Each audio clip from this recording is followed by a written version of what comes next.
don't know what I'm doing. All right, good morning, everybody. Time to finish the parak.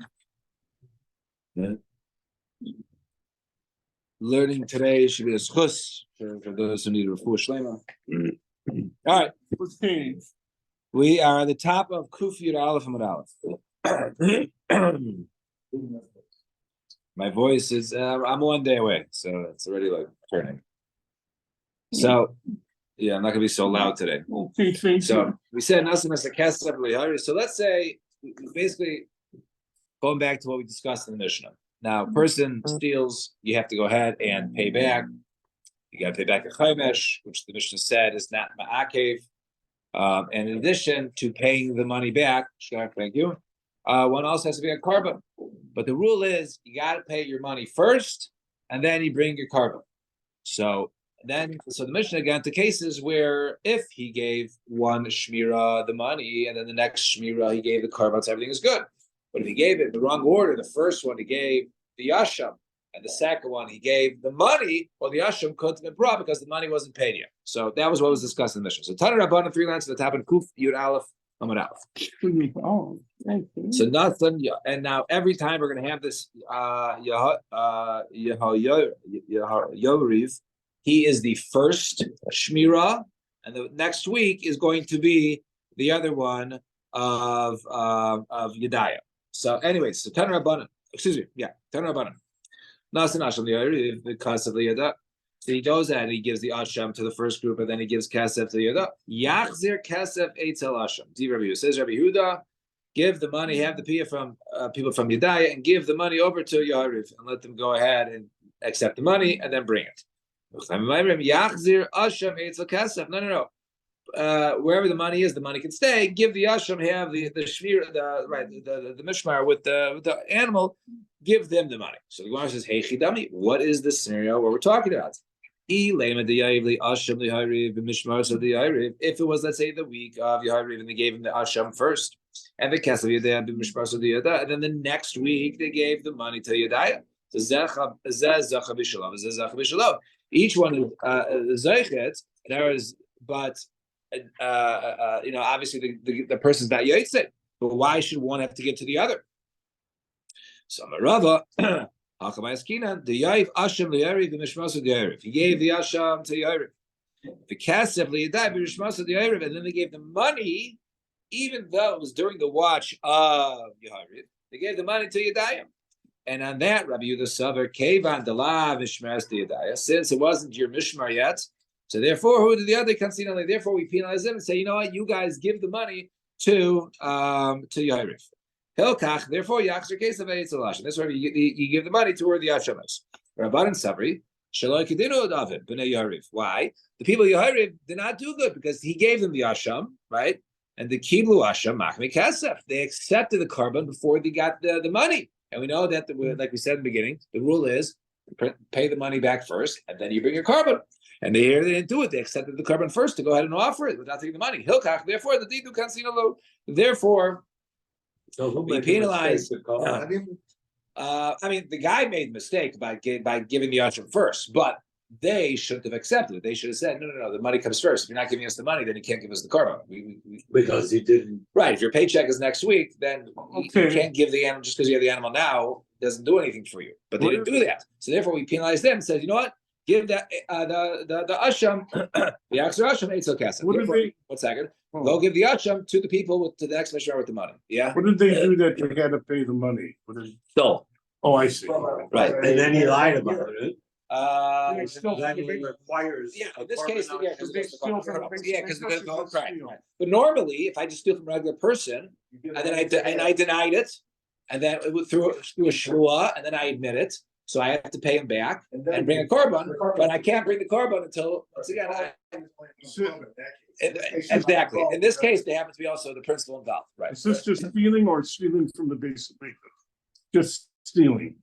Okay. Yeah, rather a gazela, not ganeva. Ganeva is just kefel with no carbon. So Tanya, we learn in a brisa.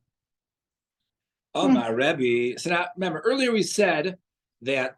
According to Rabbi Yehuda, he said you return the money to where the animal is. And that was Two different groups have it. Money were the animals. So now we're going to go into a couple of cases. So Tanya Rebbe Yehuda.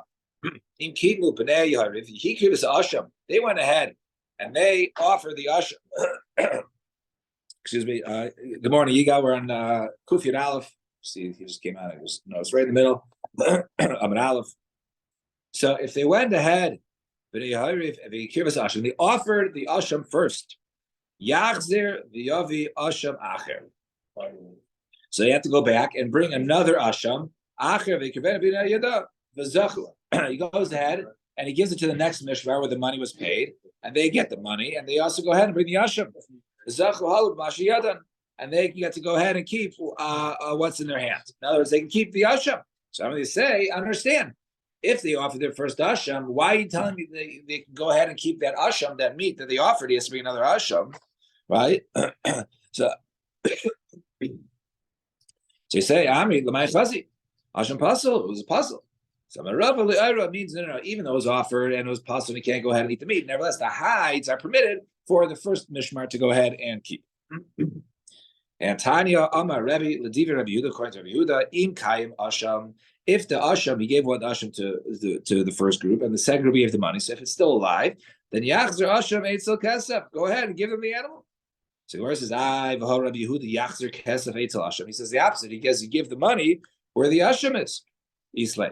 So Hachavai Kigoy Denafik Bishmas the Arif. Since the Mishmar passed, like Tavu, and they didn't claim it, they say, hey, give us the money so we can go ahead and offer the animal. Therefore, we say, go ahead and give the other group the animal. Therefore, it's like they were Michael, and therefore they have to go ahead and give up the animal. Wait, who's giving the money to? He stole from a who died? He stole from a Ger who died, and the Kohanim are basically like now the new litigants. Right, they're the ones who get paid.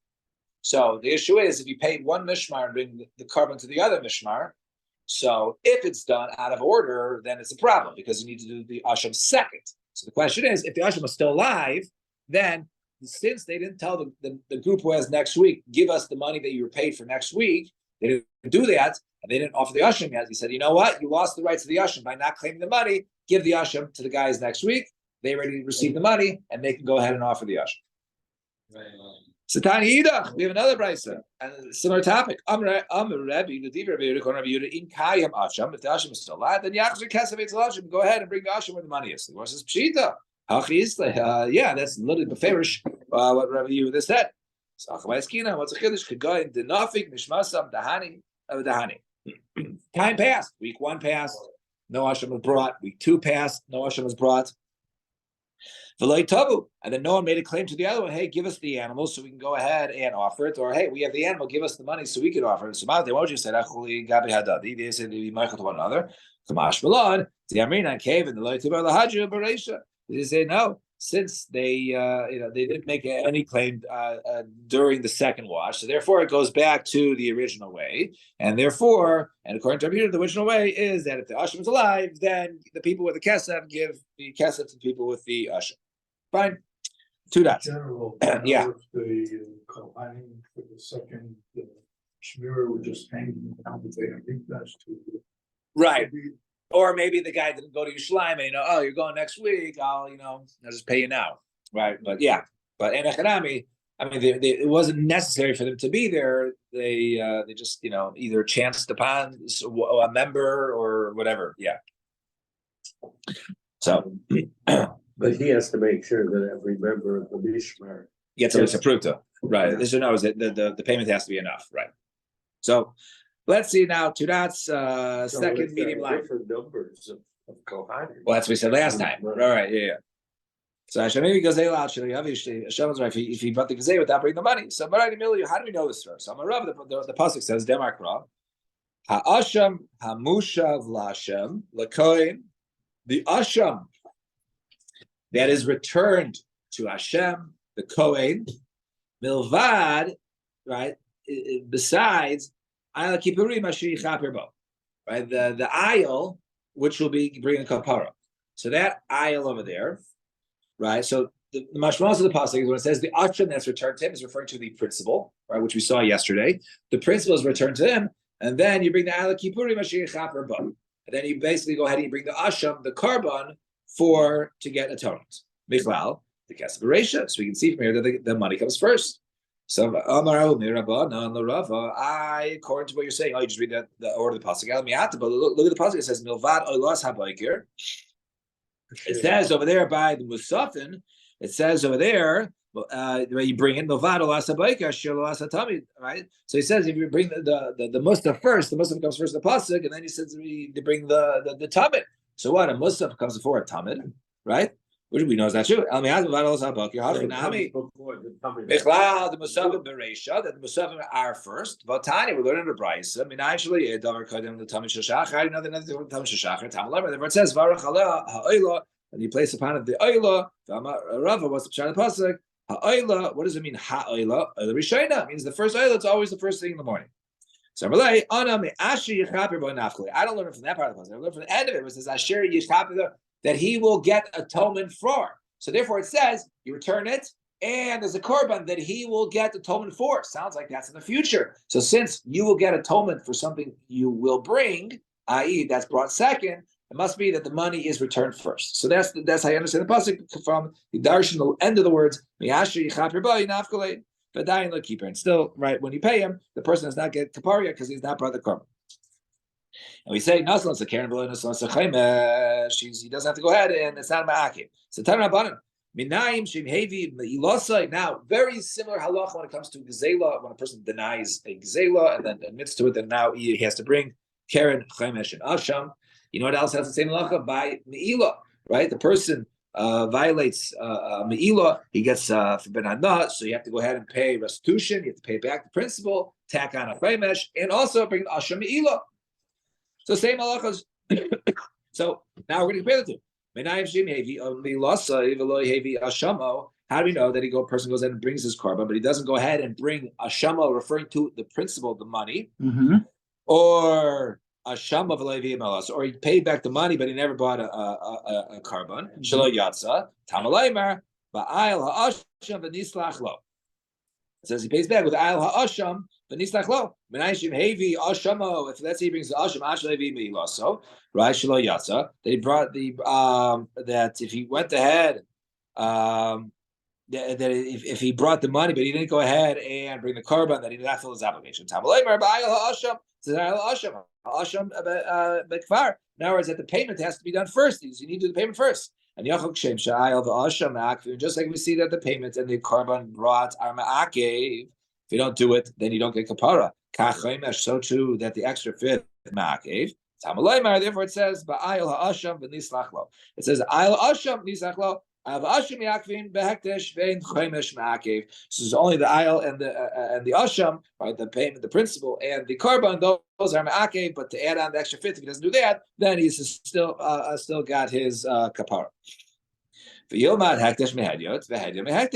now, in other words, a case of hektish, i.e. me'ilah, from a case of hedyot, gzela, right? And gzela back to hektish. Well, how do you learn? So hektish mehedyot, so ma asham lahasam keren, just like over there.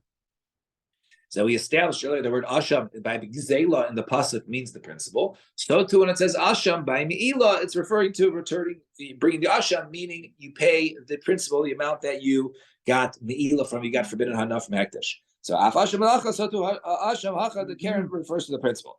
The hedya mehektish, and we learn hedya from hektish. So ma hektish, just like over there, we just saw by me'ilah, if you don't go ahead and you bring the extra, the fifth, right, it's not ma'akev, you still get kaparos. Af hedya, so too by gzela, nami ein chemesh ma'akev, so too the extra fifth is not ma'akev, one can still get kaparos. Ha'achalach, ha'goizel.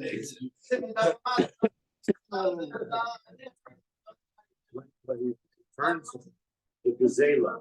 Yes, they have. Yes. Now, if it was a shvua, that he admits he lied in the shvua, that's when it is. But normally, gzela is you just pay it back. There's no korban. If I steal from you, I don't have to pay korban. There's no korban involved. Pay back. It's only the lie. It's the lie. It's the shvua I make denying a gzela, and then I admit to I was the one who stole, and I pay back. Then he has to. Right. Yeah. All right. Hagoizel. All right. So the last and final paragraph of Bava Kama. So it says there. Hagoizel ate. Excuse me. Hagoizel. Umachil is a person steals and then he brings it home. He feeds his kids. Right. And he leaves it in front of them. Let's say he dies, and then he left over stuff that he stole. His kids are potter from paying. Right? He already did the gzela, and now he did it. The father did it. The father has to return it. The father died, so the kids don't have to return it. We'll soon explain the case. But if it was something that has a chrais, i.e., let's say real estate, then they have to go ahead and pay back. So we have to understand what's going on in the Mishnah. A couple of interpretations. Let's back to Gemara.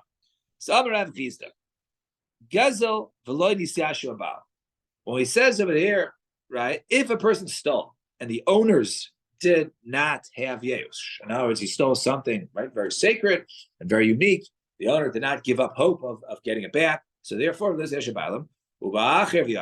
now, so I stole something that was very, right, the owner did not have Yeush, right? And then all of a sudden, Eddie steals it from me, and then Eddie came and ate it. So so it was, let's say, Avrami's I stole from Avrami, and then Eddie came and ate it. That was I stole. So if Avrami wants to go ahead, he never gave up hope. It's still his item. So if he wants, he can go ahead and collect from me. Wait. Avrami's the original owner. I stole his. Oh, you stole it. I stole his steak. Okay. And I'm going to barbecue it, his wagyu, whatever it's called, wagyu, whatever it is, right? $200 there, or whatever they cost. I have no idea. So I go ahead, and then you eat it. So since he never gave up hope, he's allowed to go ahead, govim mizeh or govim mizeh. He can collect either one. He can collect from you or collect from me. Govim mizeh, mizeh govim ratza, mizeh govim. All right, excuse me. Ratza mizeh goive, ratza mizeh goive. My time, what's the reason? Kol kama dol nisyashu abaylim v'shusei demare kai. Here's Rav Chizda's rule: as long as the owner did not give up hope, he didn't have yeush, wherever it's at, whether it's in my house or at Eddie's belly, doesn't make a difference. It's still Avrami's, and therefore he has to be paid back. So Tanan, well, let's look at Mishnah. If I go ahead and I steal and I give it to my kids, or the guy who stole died, then he left over from his kids, they're putter the shelling. They don't have to return it. I tutored Rav Chizda. Rav Chizda just said, you go ahead, you got to return it. Yeah, the mission is very nice. Why? Because it's talking about after Yeush. Since the owner had Yeush, therefore the kids don't have to go ahead and pay. And if he leaves it over them, paying. Some Rav Chama says another point. Rishus Yaresh to Rishus Lakeach. That since they inheriting it is like you're purchasing it. There's a shinui. There's an exchange, right? There's a change of ownership from one to the other. When you do that, that often goes ahead and creates now basically the new ownership. So since it changed hands from the father to the son, it was like a purchase. So therefore, someone purchases something, it's different level than someone just stealing something versus someone stole something and sold it to somebody else. And that's in essence what's going on here, according to Rabbi Chama. Zaysemeres, Rishus Yaresh, Rishus Lakeach Dami. And Rava says no. Rishus Yaresh Lab, Rishus Lakeach Dami. No, it's not the same.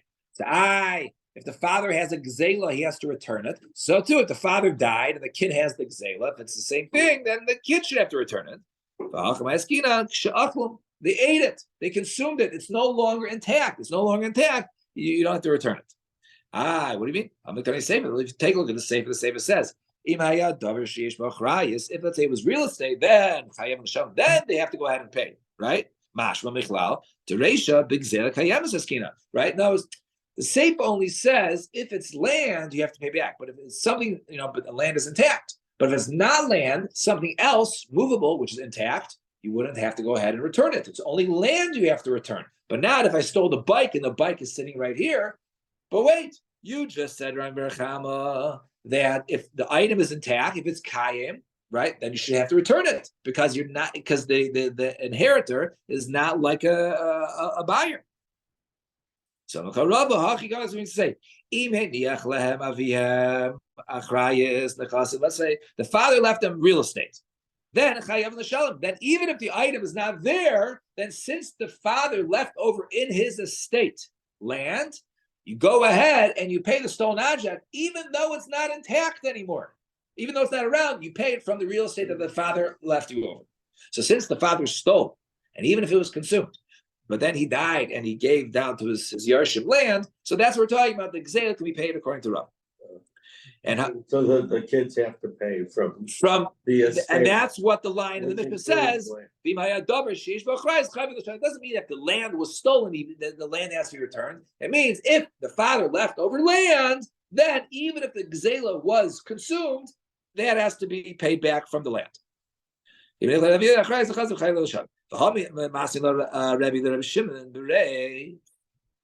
I saw Rabbi said to Rabbi Shimon's son, not even something that has a price. It's not just that you have to return, but let's say it was a person stole a cow and used it to plow, or use a donkey to use it to ride. So you have to go ahead and return it. The sons have to return it even after the father dies. Why? Because of the cover of the father. Why? Because every time people see that car or that ox or whatever it is, they say, "Oh, you know how they have that? Because their father stole it. So therefore, such an item has to be returned." And so Rava says, right? When I die, Rabbi Yoshia nothing levasi. Right? Rabbi Yoshia, he's going to go ahead and greet me, be malav me. Why? Because I actually explained our Mishnah just like him. And what was that? The Tanya Rabbi Yoshia, Hagaizel Machlas Banav, one who goes ahead and steals, and let's say he feeds his kids. He's parted from going ahead and paying. However, he but if he died, if it was consumed, then he's pater. But if he died and it's in existence, then he's obligated to return it because this is the object that was stolen. You have to return the object. Finally, it's like Gzela. But the Gzela is not around. Then they don't have to come out of pocket. However, if the father left them over real estate, then they have to go ahead and pay from the land that he left over to his sons. And Amar Mar, 6 lines at the bottom. If then he has to pay. Right. So Amar Mar, so we just said if it was not around, then they're part of paying. So name a tabit to the Rav Chizda. Let's say it's the kasher Rav Chizda, because Rav Chizda earlier said that if it was consumed, it doesn't make a difference. There is no change of reshus. They should be chayav to pay. So in other words, if it was consumed and there was yeyush, then you don't have to pay. That was his time. And Amar Marin also says, Gazela Kayamas, however the item is around, then if you have to go ahead and return that item. I name it to you to the Rambam Rechama. Let's say it's a kasher Rambam Rechama, because Rambam Rechama says that the inheritor is like a new buyer. So if someone bought an object, they don't have to return that stolen object. Same way, if a person died and then left over the object to a son, they should also not have to pay. So when was that said?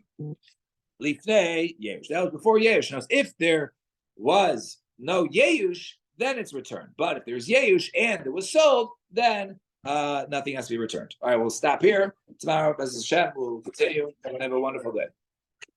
Okay.